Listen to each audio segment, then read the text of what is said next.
Halo, lo pernah nggak sih kayak ngurus ya suatu urusan gitu ya, yang harusnya gratis tapi tiba-tiba tuh ada biaya tambahan gitu, yang nggak jelas ya kan?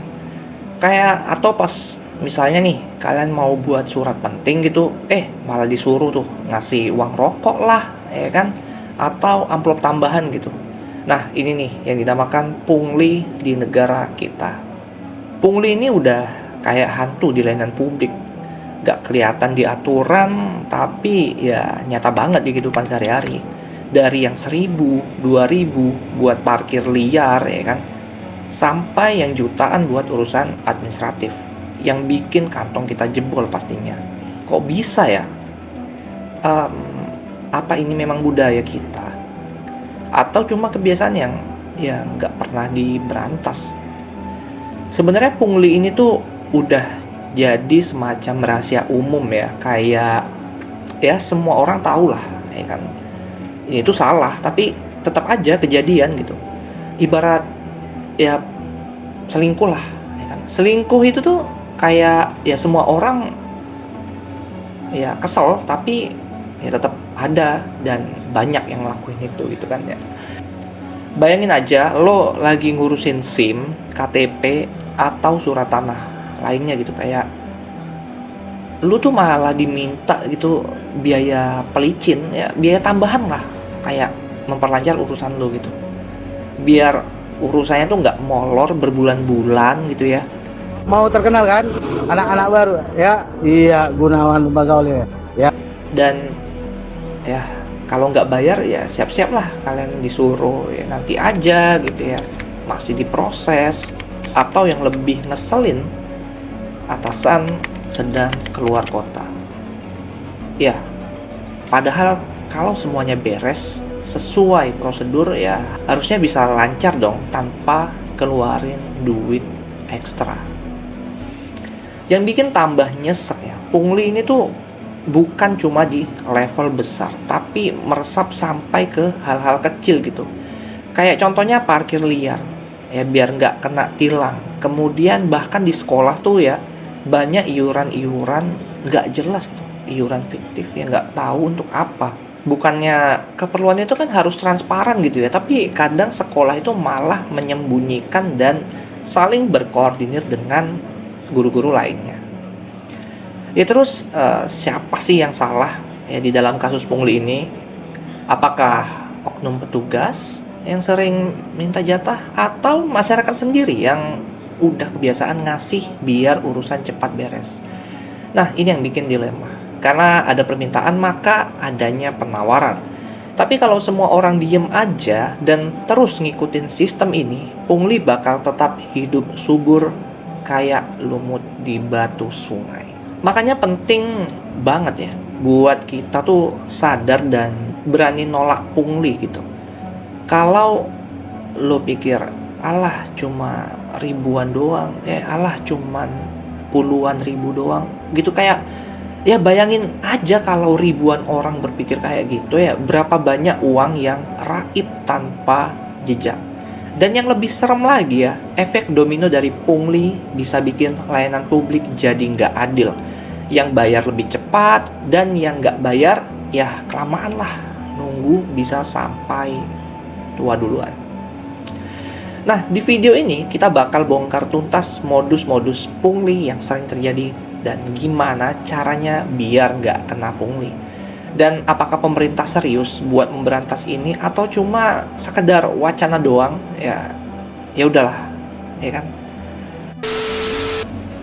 Kita akan bahas dulu pungli di kalangan pelayanan publik. Kayak ya hama di sawah yang nggak bisa dibasmi. Padahal udah ada tuh aturan ya kan, udah ada razia, bahkan sering ada berita pegawai ketahuan pungli terus diciduk gitu. Tapi kenapa ya tetap aja banyak gitu yang ya pengen duit pelicin ini gitu.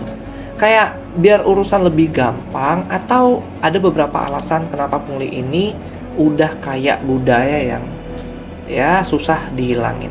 Ini beberapa alasannya. Yang pertama itu ada sistem birokrasi yang ribet dan lambat. Ya lo pasti pernah kan ngerasain yang ngurus sesuatu di instansi pemerintah ya kan, prosesnya tuh bisa berlapis-lapis dari satu meja ke meja lainnya, tanda tangan sana sini, cap sana sini, ya, antri ini itu, kemudian ya masih banyak lainnya lah. Kemudian ya karena ribet itu, banyak orang yang akhirnya lebih milih jalan pintas ya, alias bayar pungli ini gitu ya, biar ya urusan kelar lah, nggak usah mikir ini itu gitu.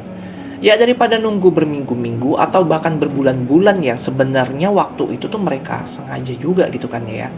Kemudian ya udah gitu, mending ngerogoh kantong sedikit buat percepat prosesnya.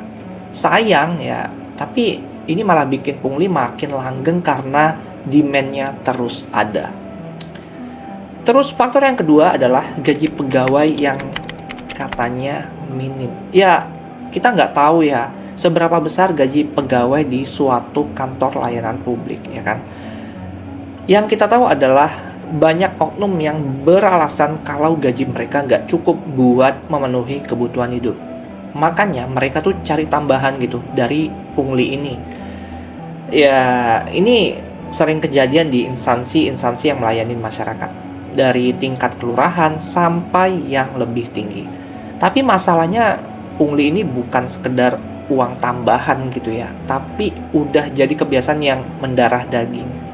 Kalau semua pegawai yang gajinya minim terus berpikir kayak gitu, ya bisa bayangin dong seberapa besar duit yang hilang gara-gara pungli ini. Kemudian yang ketiga itu masyarakat yang terbiasa bayar biar cepat. Ya jujur aja gitu, kayak kita sendiri juga kadang jadi bagian dari masalah ini. Banyak yang lebih suka bayar ya biaya tambahan ini asal urusannya tuh gak ribet. Mau bikin SIM atau bikin surat lainnya ya, daripada bolak-balik tes dan antri panjang gitu ya. Mending bayar joki aja atau calo gitu ya. Mau urus surat tanah kah, surat SIM, KTP ataupun yang lainnya tuh gak mau ribet gitu. Mending ya udah gitu. Akhirnya karena selalu ada yang mau bayar, pungli ini jadi bisnis menggiurkan yang sudah menjamur dan susah untuk dimatikan. Alasan yang keempat adalah kurangnya pengawasan dan hukuman yang tegas. Ya pernah dengar nggak sih ada oknum yang ketahuan pungli terus cuma dipindah tugaskan doang gitu, kayak ya, atau paling parahnya dihukum tapi beberapa bulan kemudian udah balik lagi kayak nggak terjadi apa-apa gitu. Emang penduduk Indonesia tuh sedikit ya sampai berat banget gitu mau mencatin mereka gitu untuk mencari gantinya. Why? Ya kan? Nah, ini juga jadi faktor kenapa pungli masih subur ya kan. Pengawasannya masih lemah dan hukumnya seringkali nggak bikin jerah. Kalau hukumannya lebih keras dan benar-benar diterapkan tanpa pandang bulu, ya mungkin pungli bisa mulai berkurang. Kemudian kalau yang kita bicara tadi adalah pungli di kantor layanan publik administrasi gitu ya. Dan di kalangan lainnya yaitu pungli di tempat wisata itu tuh ya liburan jadi ajang dompet menipis gitu. Kayak lu pernah nggak sih ngalamin liburan yang awalnya happy gitu ya, seneng bareng keluarga, bareng teman gitu, tapi pas pulang malah nyesek gara-gara duit habis, bukan karena belanja gitu ya untuk oleh-oleh ataupun untuk nyenengin diri, tapi karena pungli ini. Nah ini masalah klasik di bagian tempat wisata yang ada di seluruh Indonesia. Itu tuh ada aja pungutan aneh yang tiba-tiba muncul, kemudian ya mulai dari parkir, tiket masuk tambahan, kemudian jasa pemandu maksa, kemudian sampai izin foto yang nggak jelas asal usulnya. Tapi kenapa sih pungli di tempat wisata ini banyak banget gitu ya? Dan ini bukan sekedar soal duit, tapi ada juga faktor psikologi manusia yang bikin praktik ini terus terjadi. Alasan yang pertama itu adalah minimnya pengawasan dari pengelola atau pemerintah ya. Banyak tempat wisata terutama yang dikelola secara lokal atau yang belum punya sistem manajemen yang jelas lah gitu ya, seringkali jadi surganya buat pungutan liar ya. Kenapa gitu ya? Ya karena nggak ada yang benar-benar bertanggung jawab buat ngontrol hal ini. Dalam psikologi sosial ada yang namanya diffusion of responsibility ya. Yaitu ketika banyak orang merasa bahwa tugas atau tanggung jawab seharusnya dipegang oleh orang lain, ya, bukan dirinya sendiri. Ya misalnya dalam konteks ini tuh pemerintah daerah bisa aja gitu ngerasa tanggung jawab ada di pengelolaan wisata. Ya pengelola wisata ngerasa yang harusnya ngontrol itu pihak keamanan gitu, dan akhirnya ya nggak ada yang bener-bener ngejagain aturan gitu. Ya akibatnya oknum-oknum yang ada di sekitar tempat wisata ngelihat ada celah buat cari tambahan gitu ya dari wisatawan. Mereka sadar bahwa nggak ada yang bakal langsung ngecek atau menindak mereka gitu ya. Jadi ya udah, ini menjadi kesempatan yang dimanfaatin. Ya ditambah lagi wisatawan cenderung malas ribut dan lebih milih bayar aja daripada harus debat panjang lebar. Ini itu yang bikin pungli makin langgeng. Kemudian alasan yang kedua adalah parkir liar dan tarif suka-suka gitu ya. Kayak ya udah, kalau lo sering ke tempat wisata gitu yang ramai, lo tuh pasti kayak pernah ngalamin kejadian di mana ada tukang parkir yang tiba-tiba muncul entah dari mana gitu ya. Terus langsung nunjuk gitu tempat buat lo parkir gitu. Pas lo keluar tarifnya mahal banget gitu, kayak dikasih 2.000 5.000 tuh nggak mau gitu ya, minta 10.000. Why? Ini tuh kayak terjadi karena banyak wisatawan yang secara nggak sadar kena efek authority bias ya. Dalam psikologi, manusia punya kecenderungan nurut sama orang yang kelihatan punya otoritas atau kekuasaan. Ya walaupun sebenarnya itu nggak resmi gitu ya. Misalnya gini nih, tukang parkir liar sering banget pakai trik ini dipakai ya. Misalnya tukang parkir itu menggunakan rompi atau atribut yang bikin mereka kelihatan kayak petugas beneran gitu. Padahal ya mereka adalah pungli gitu. Wisatawan yang nggak mau ribet ya langsung percaya aja gitu dan nurut bayar, padahal nggak, ya itu tuh pungli gitu. Selain itu ada juga efek social proof yang bikin orang cenderung ikut-ikutan perilaku orang lain ya. Misalnya lo lihat pengunjung lain pada bayar tanpa protes, ya otomatis lo jadi kayak ikut bayar gitu, karena merasa mungkin emang segini harganya gitu. Oh mungkin ini prosedurnya di sini memang gini. Oh ini memang budaya seperti ini. Biarinlah warga lokal gitu, kasihan gitu.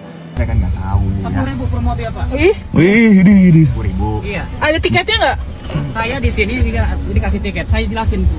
Kalau pos 1 itu punya akses tanah milik jalannya ya. Kalau pos 2 yang punya wisata. Yang berhak di sini adalah saya, bukan orang wisata. Oh iya. Iya. Nggak ada. Kalian masih berhenti. Ya padahal kalau dari awal ada yang berani nolak dan nanya harga resmi, ya mungkin pungli ini bisa ditekan. Kemudian yang ketiga ada biaya jasa tambahan yang dipaksakan. Ya, lo pernah ngalamin nggak? Baru sampai tempat wisata terus ada orang yang tiba-tiba ngajak ngobrol sambil ngebantu gitu ya, nunjukin jalan atau kasih informasi. Ya awalnya lo kira mereka tuh baik, tapi ujung-ujungnya malah minta uang jasa gitu. Nah ini salah satu bentuk pungli yang ngandelin psikologi manusia. Ada konsep dalam psikologi yang namanya reciprocity, yaitu ketika seorang merasa berkewajiban untuk membalas sesuatu yang sudah diberikan kepadanya. Kayak ya nggak enakan lah, dia kan udah bantu aku gitu ya, udah bantu gue. Ya walaupun dia sebenarnya tuh nggak minta gitu, tapi kayak kita tuh nyadar aja gitu. Orang-orang yang melakukan pungli model ini paham betul bahwa manusia tuh punya kecenderungan ya merasa nggak enakan gitu. Mereka sengaja bantuin dulu gitu ya, kasih info atau petunjuk arah ya, terus di akhir mereka minta bayaran dengan alasan ya udah repot bantuin lu, atau kayak ya bang mungkin seikhlasnya ya. Wisatawan yang nggak enakan akhirnya kasih uang, padahal ya sebenarnya mereka nggak perlu bantu itu dari awal. Ini tuh trik klasik yang bikin banyak orang akhirnya kena pungli tanpa sadar gitu ya.